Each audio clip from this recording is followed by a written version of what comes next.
నిన్ను చూడాలంటే లోకానికి కళ్ళు మూయాలి. లోకాన్ని చూస్తూ నిన్ను చూడలేను. నిన్ను చూడాలంటే నీ మ్రోల నీ వైపు తిరిగి కళ్ళు మూయాలి. లోకం కళ్ళు మూస్తే అప్పుడు మనోనేత్రములు మదిలో నీ నయనములతో అప్పుడు చూడగలుగుతాను నేను.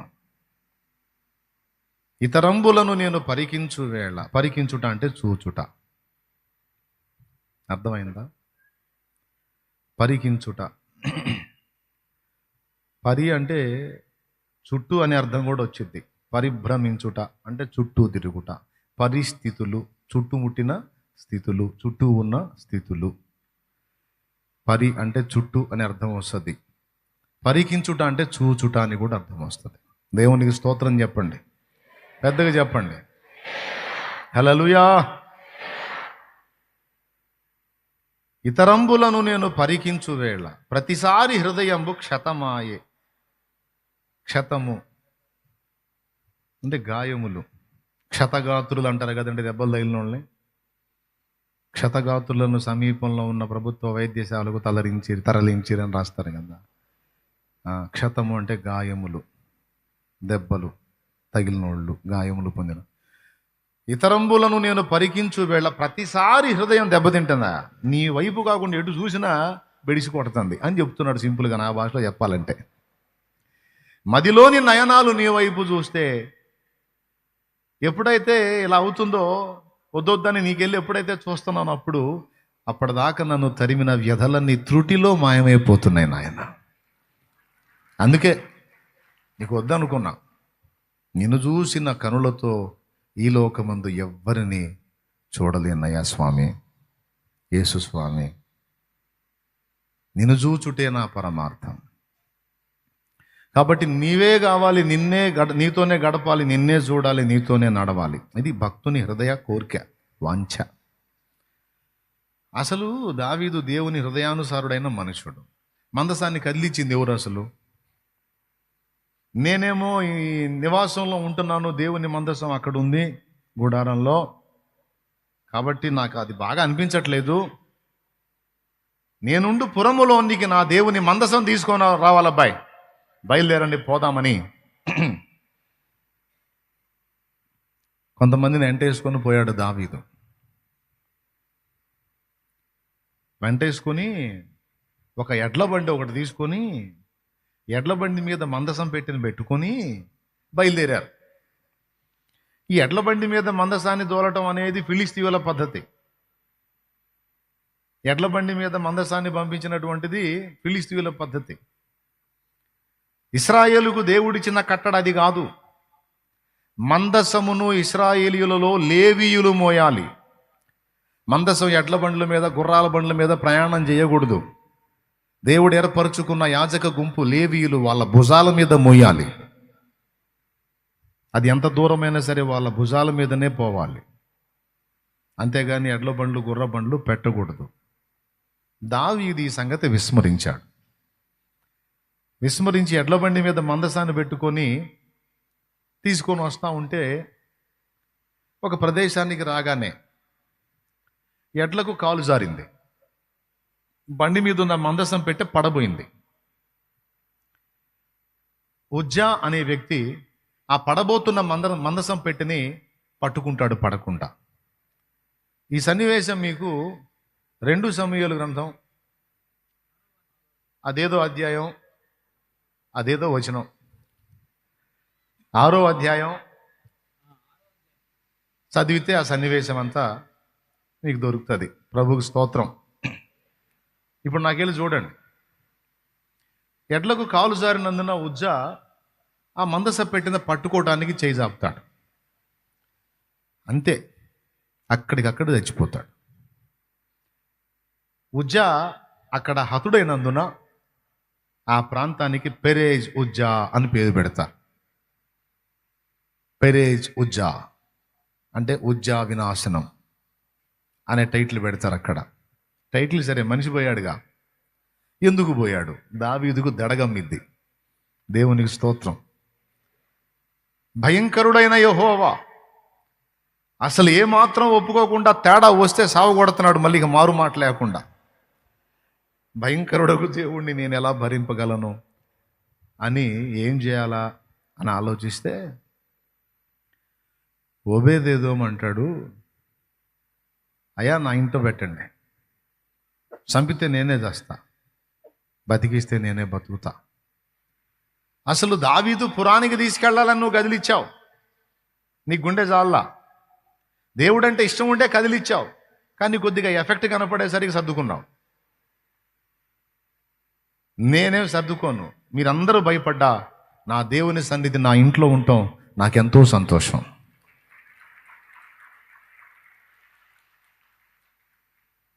మందసాన్ని కదిలించినందుకు కాదు దేవుడు కోప్పడింది, దానికి జరిగించవలసిన విధంగా జరిగించినందుకు కోప్పడ్డాడు. అన్యుల క్రమాన్ని అనుసరించి అడుగులు వేసినందుకు, దావీదు తెలిసి కూడా ఇలాంటి పని చేసినందుకు కోపం రగులుకుంది. ఒక డోస్ ఇచ్చాడు అక్కడ, దావీదుకు దిమ్మ తిరిగింది. అయితే ఓబేదేదోం భయపడలా.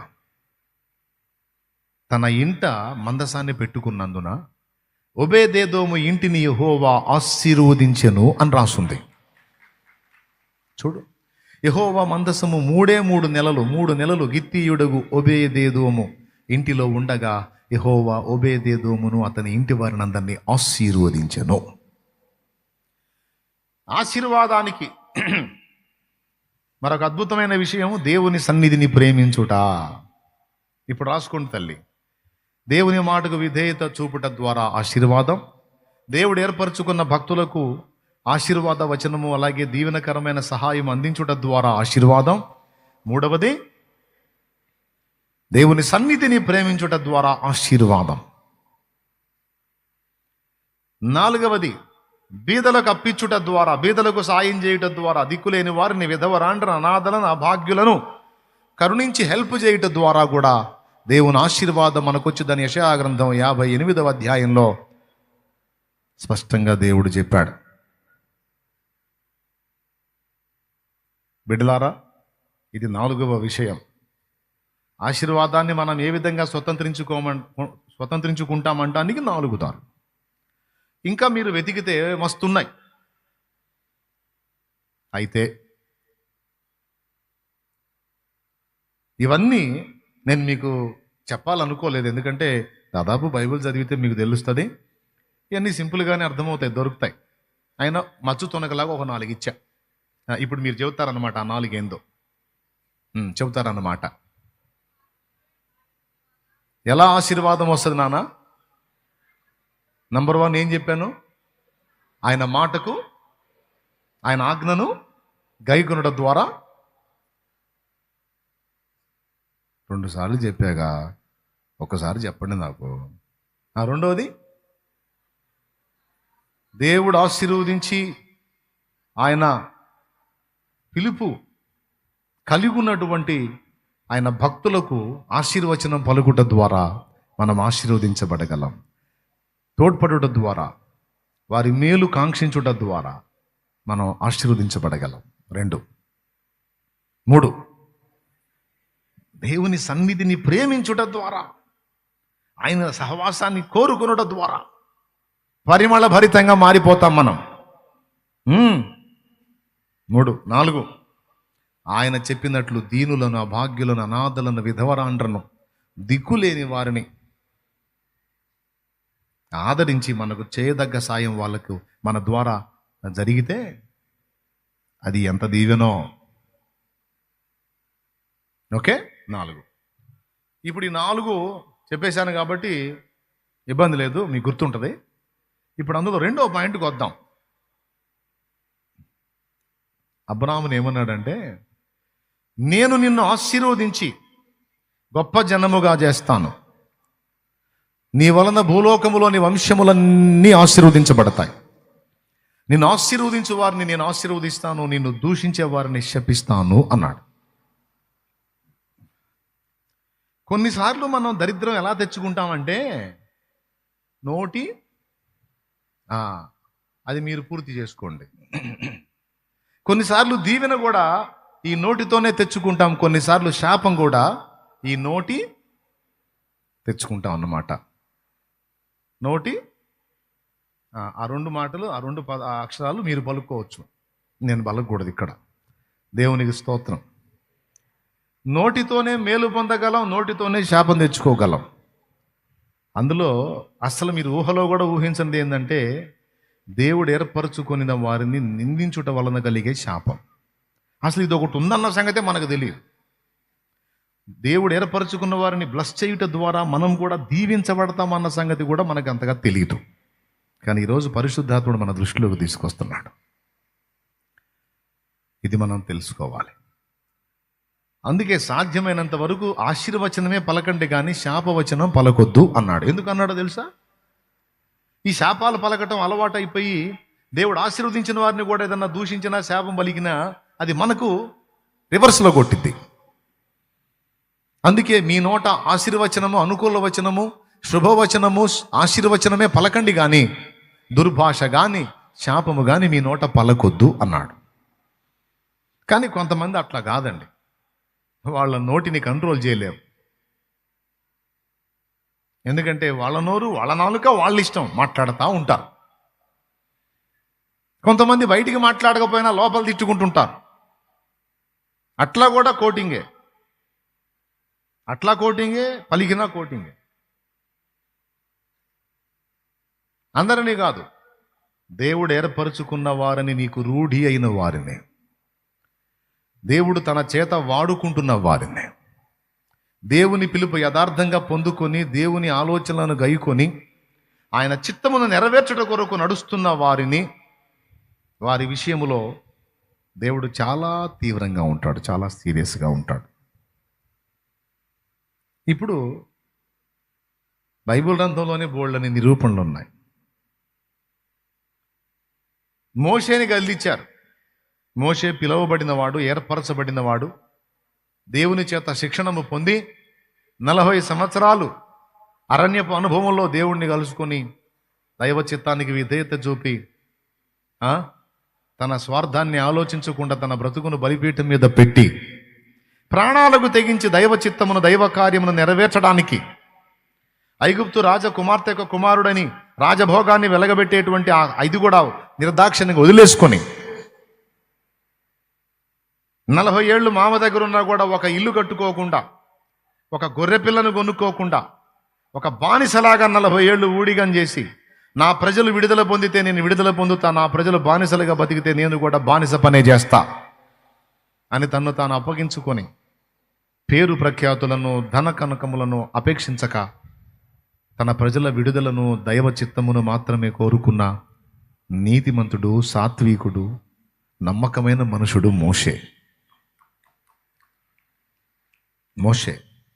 అయితే దేవుడు కాదు, మనిషే. ఏ లోపము, ఏ పొరపాటు, ఏ బలహీనత, ఏ పాపము కూడా ఒక్కసారి కూడా ఏది జరగకుండా ఉండేది దేవుడు ఒక్కడే.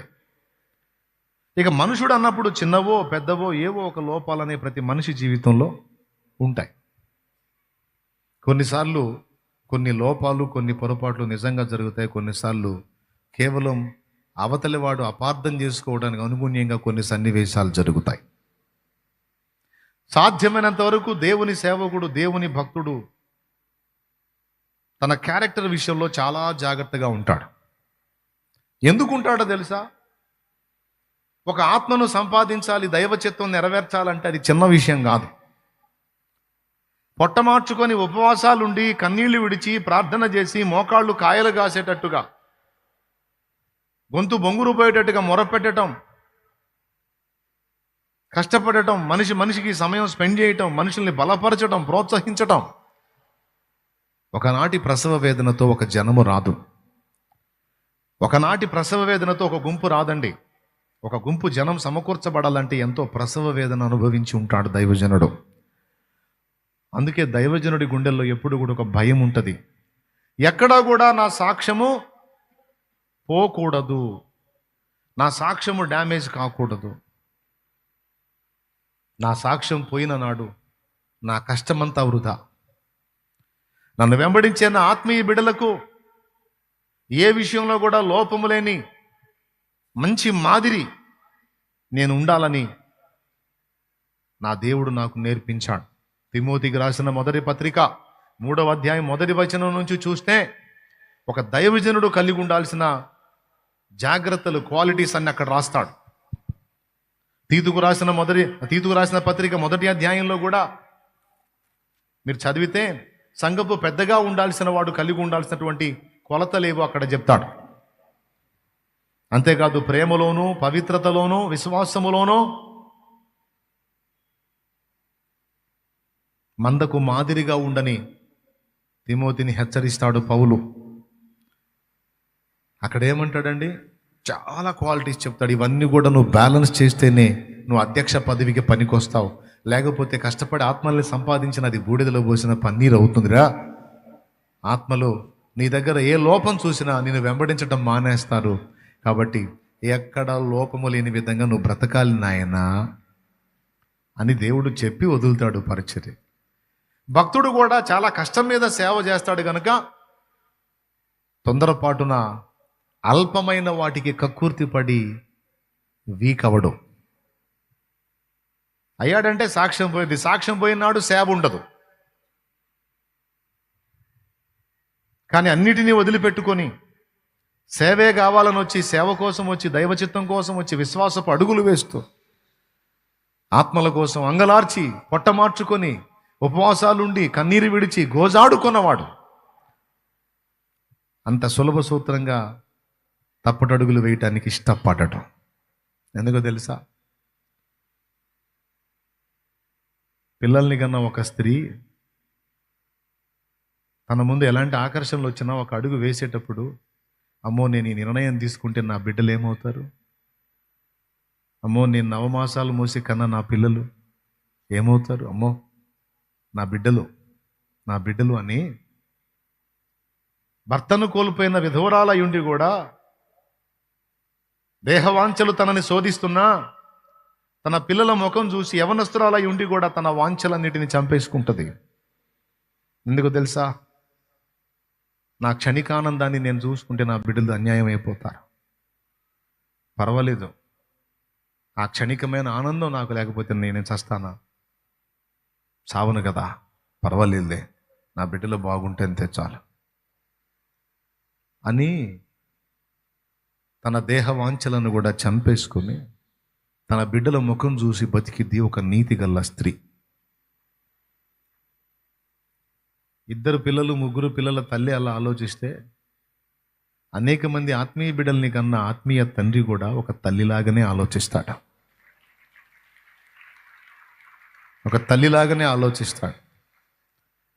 తల్లి తప్పటడుగేస్తే 2 3 బిడ్డలు నష్టపోతారేమో, కానీ ఆత్మీయ తల్లిగా, ఆత్మీయ తండ్రిగా, ఆత్మీయ నాయకుడిగా ఉన్నవాడు తప్పటడుగేస్తే అనుసరించే వారందరూ డ్యామేజ్ అవుతారు అన్న భయం ప్రతి ఆత్మీయ నాయకుల్లో, యథార్థంగా సేవకు వచ్చిన వాళ్ళలో, నిజంగా దైవ పిలుపు అందుకున్న వాళ్ళలో ఖచ్చితంగా ఉంటుంది.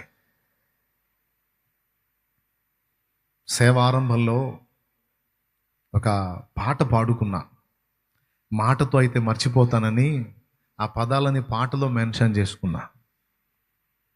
అంకితం నీకంకితం నేటి నుండి నా జీవితం అనే పాటలో అన్యజనులలో నీ వార్తను నా బ్రతుకు ద్వారా ప్రకటింతును, అన్యజనులలో నీ వార్తను నా బ్రతుకు ద్వారా ప్రకటింతును, మాటలు కాక క్రియలతో నేను, మాటలు కాక క్రియలతో నేను నాలో నిన్ను కనపరతును, నాలో నిన్ను ఘనపరతును, నా ప్రాణం నీవయ్యా, నీ కొరకే నేనయ్యా, నా సర్వం నీవయ్యా, నా ప్రియుడా యేసయ్యా, నా ప్రాణాత్మ శరీరము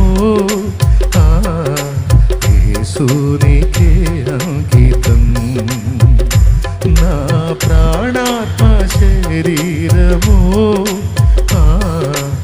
యేసునికే అంకితం, అంకితం నీకంకితం నేటి నుండి. Praise the Lord. 2వ చరణం పాడండి.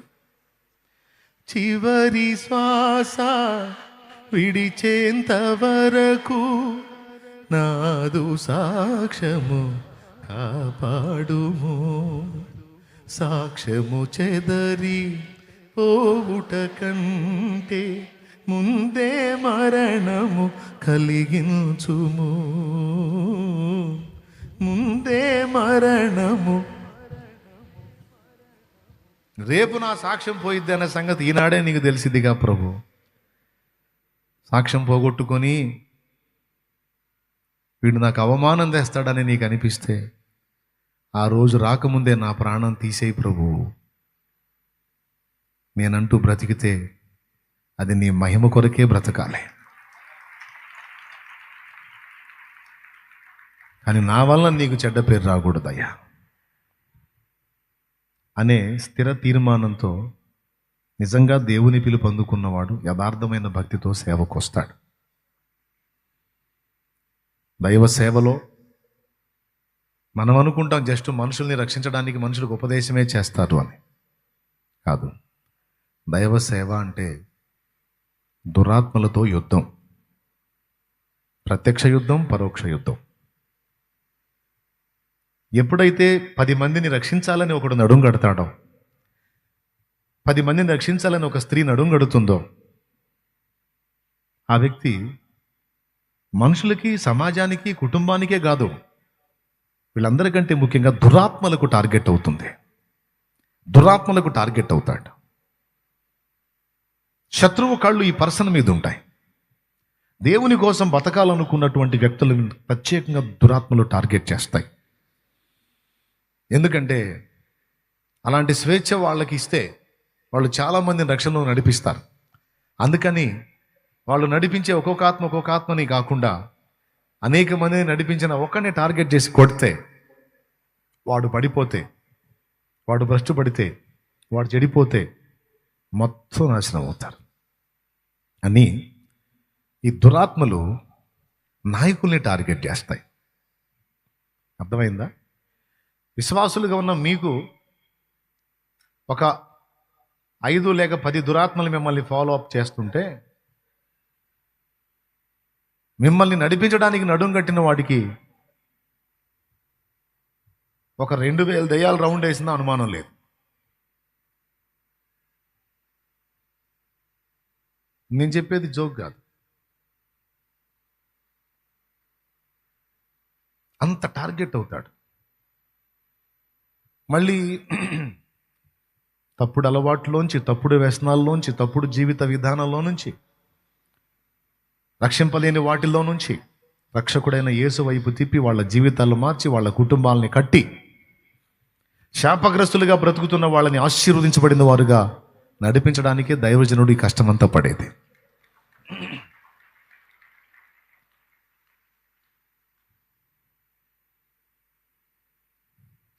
ఒక దైవజనుడిగా ఉన్నాడు, ఎంత నలుగుతాడో,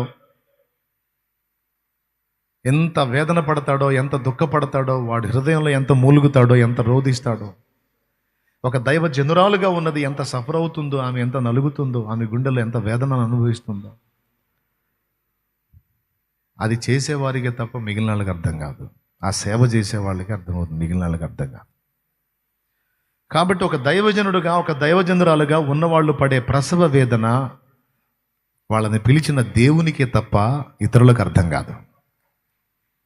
ఎందుకంటే అర్థం కానివ్వరు వీళ్ళు.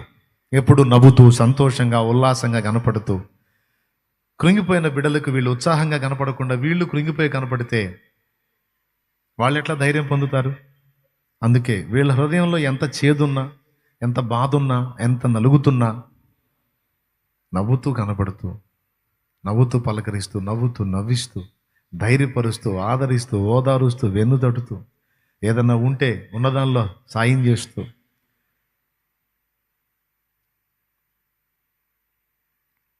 భార్యను ఒక మాట అననీరు, బిడ్డలను ఒక మాట అననీరు, వాళ్ళు జారరు. ఎందుకంటే మీరు అలా కోపడితే, తొందరపడితే ఆ బిడ్డలు ఏమవుతారు? వాళ్ళ రక్షణ కోసమే కదా మనం ఇంత కష్టపడింది అని ఎవరిని తొందరపడదు. తన కన్న బిడ్డలకి ఇబ్బంది అయినా అంతగా పట్టించుకోరు. ఆత్మీయ బిడ్డల సమస్య అంటే పరిగెత్తుతారు. నిజంగా పిలుపు అందుకున్న వాళ్ళు ఇంత నలుగుతారు ఆత్మీయ బిడ్డల కోసం. ఇదంతా దేవునికి, వాళ్ళని పిలిచిన దేవునికి వాళ్ళకే తెలుసు కానీ ఎవరికి తెలియదు. ఎందుకు తెలియదు అంటే ఇంట్లోకి లేకపోయినా ఉన్నట్టే పిక్చర్ ఇస్తారు. ఇంట్లో కష్టంగా దొర్లుతున్నా సరే ఏం లేదు మాకు సమృద్ధిగా ఉంది అన్నట్లుగానే కనపడతారు. నోరు తెరిచి చేయి చాపి ఎవరిని దేహి అని అడగరు. ఎందుకంటే దేవుడు ముందే చెబుతాడు, నీ అక్కరగా ఉంటే నన్ను మోకాళ్ళు అడగాల తప్ప ఎవరిని యాచించకూడదు. యాచన కోసం నిన్ను పంపలా, విశ్వాసంతో ప్రార్థించి పొందే ఏలి అలాగా నిన్ను పిలిచి పంపిస్తున్నాను అంటాడు.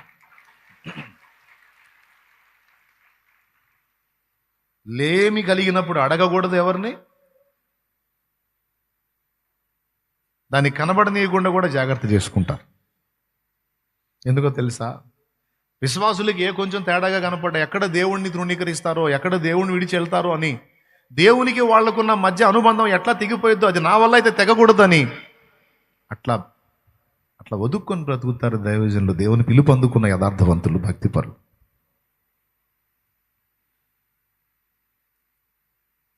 మోషే ఎంత సఫర్ అవుతున్నాడో, మోషే ఎంత భారం భరిస్తున్నాడో, మోషేని నిందించే కోరహు, దాతాను, అభిరాములు, మోషే నాయకత్వాన్ని, అహరోను యాజకత్వాన్ని తృణీకరించిన 250 మంది మనుషులకు అర్థం కాదు. మోషే పొందుతున్న గుర్తింపు, ఘనత, గౌరవం, సన్మానమే తెలుసు కానీ మోషే మోస్తున్న సిలువ తెలియదు, దాని విలువ తెలియదు. టీవీగా అందరి ముందు నిలబడి ఒక రాజులాగా గంభీరంగా మాట్లాడుతూ 10 మందికి కనపడుతున్నప్పుడు ఆహా ఏం లైఫ్ రా, దర్జా జీవితం అనేదే చూస్తారు కొంతమంది, కానీ దాని వెనక మోసే సిలువ ఎవడికి తెలియదు. కానీ తెలిసినోడు ఎవరు?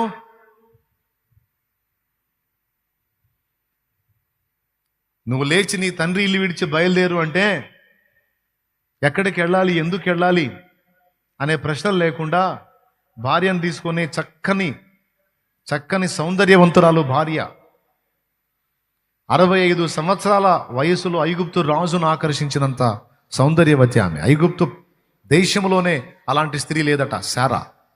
అంత చక్కనిది. 65 ఏళ్ల వయసులో, సుమారు 85 ఏళ్ల ప్రాయములో, అంతకంటే మించిన వయసులో అబీమెలెకు రాజు కళ్ళను ఆకర్షించినంత సౌందర్యవంతురాలు. 65 ఏళ్లే కాదు, 80 దాటిన వయసులో కూడా ఆమె అందంగానే ఉంది.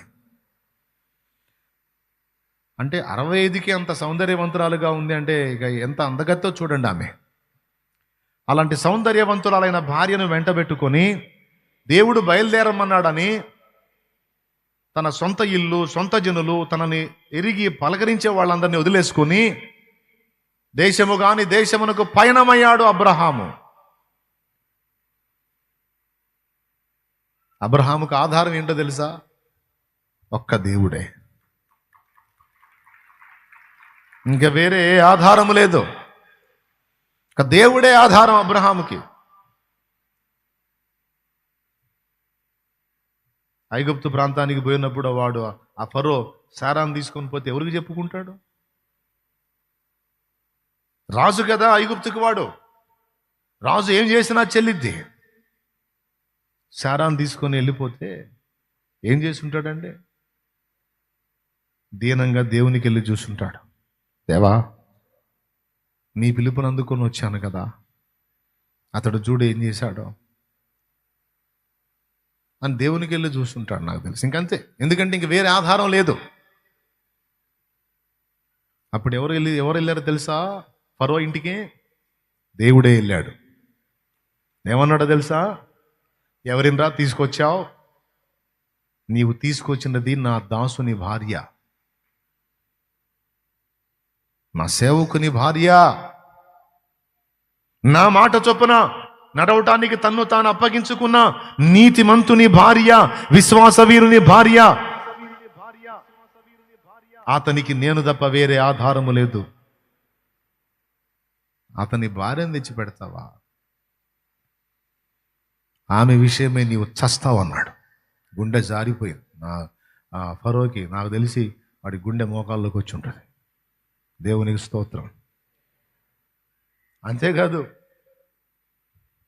శారాని ఇంట్లోకి తీసుకెళ్ళి పెట్టుకున్న తర్వాత వాళ్ళందరి గర్భాలు కూడా ముయ్యబడి వాళ్ళందరూ కూడా వ్యర్థులుగా అయిపోయిన పరిస్థితి వ్రాయబడి ఉంది ఒక చోట. 2 రాజులు తీసుకెళ్తారు ఆమెని, మొత్తుతాడు వాళ్ళని, మళ్ళీ దండం పెట్టి అబ్రహాంకి అప్పగిస్తారు. తన దాసుడు ఎంత సఫర్ అవుతున్నాడో, ఎలాంటి యాత్రలో ఉన్నాడో, ఎన్ని పోరాటాలు ఎదుర్కొంటున్నాడో పిలిచిన వానికి తెలిసిద్ది, కానీ చూసేవాడికి ఏం తెలిసిద్దండి? వాగేవాడికి ఏం తెలిసిద్దండి? అవునా? అలా బయలుదేరి భక్తులు తమ వేదనలన్నీ గుండెలో పెట్టుకుని దేవునికి మాత్రమే చెప్పుకుంటూ ముందుకు నడుస్తారు కనుక వాళ్ళ విషయంలో ఖచ్చితంగా దేవుడే జోక్యం చేసుకుంటాడు. భక్తులు వదిలినా దేవుడు వదలడు. భక్తులు వదిలినా దేవుడు వదలడు. భక్తులు పోనీలే అనుకున్నా దేవుడు పోనీలే అనుకోడు. మోషే వదిలినా దేవుడు వదల్లా. అబ్రహాం వదిలినా దేవుడు వదల్లా. ఒక్క సారా కోసం ఐగుప్తులో ఉన్న ఫరో ఇంట్లో ఉన్న వాళ్ళందరినీ మహావేదనల చేత దేవుడు బాధించెను. చూస్తారా? ఆదికాండం 13వ అధ్యాయం తోలు తీశాడు ఆ ఫరో ఇంటి వాళ్ళందరినీ. చూడండి, చదువు.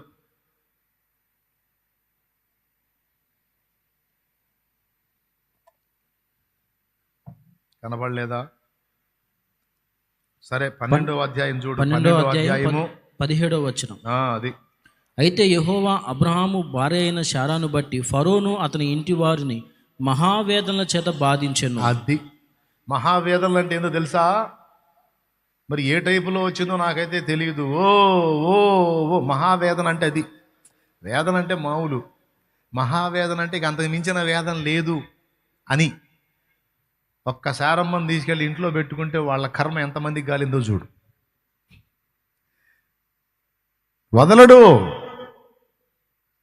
వదలడు. ఫరో ఇంటి వారిని అందరిని మహావేదనల చేత బాధించాడట.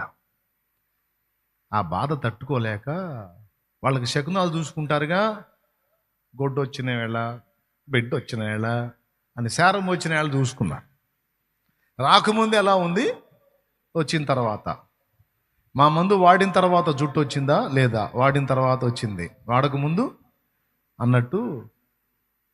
ఏమండి, శారమ్మ రాకముందు, వచ్చిన తర్వాత అర్థమైపోయింది. అప్పుడు అబ్రహాముని పిలిపించాడు. ఎవరయ్యా ఈమె? మా ఇంట్లోకి వచ్చింది, రావటం లెగ్గు పెట్టింది, ఇట్ అయిపోయింది మా బతుకులన్నీ, సావు అంచుల్లోకి పోయి ఉన్నాము, అర్జెంటుగా ఆమెను తీసుకొని పో. మాకు అర్థమైంది, దేవుడు చెప్పాడు ఆమె నీ భార్య అంటగా, చెల్లెలని చెప్పావు, భలేవాళ్ళగున్నా, మమ్మల్ని చంపేసేవాళ్ళగున్నావు నువ్వు అంటే. మరి మీరు మామూలు వాళ్ళు కాదు, ఈ దేశవాళ్ళంతా దేవుని భయం లేనివాళ్ళు కదా, అందుకని నన్ను చంపి ఆమెను బ్రతుకనిస్తారని అలా చెప్పాను. బాగానే చేశావు, తీసుకెళ్ళి బాబు అని అన్ని బహుమానాలు ఇచ్చి మరీ సాగనంపాడు వాడు. అర్థమైందా? మరి పిలిచినోడు ఎవరు?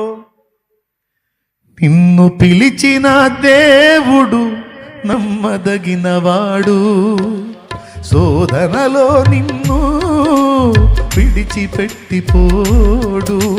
నిన్ను పిలిచిన దేవుడు నమ్మదగినవాడు, శోధనలో నిన్ను విడిచిపెట్టిపోడు.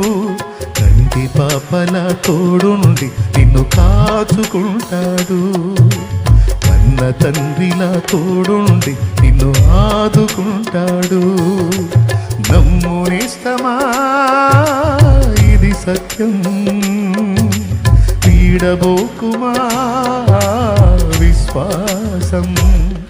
నీ ఆశ నిరాశ కానే కాదు, వేదన ఎందుకు, నీ కన్నీరు. దేవునికి మహిమ. పాపం అబ్రహాంకి ఎవరు లేరండి, దేవుడు ఉన్నాడని దేవుడి వైపు చూసి అడుగులేశాడు. చివరికి దేవుడే అడుగడుగునా తీర్పు తీర్చాడు. మోషేకి ఎవరున్నారండి?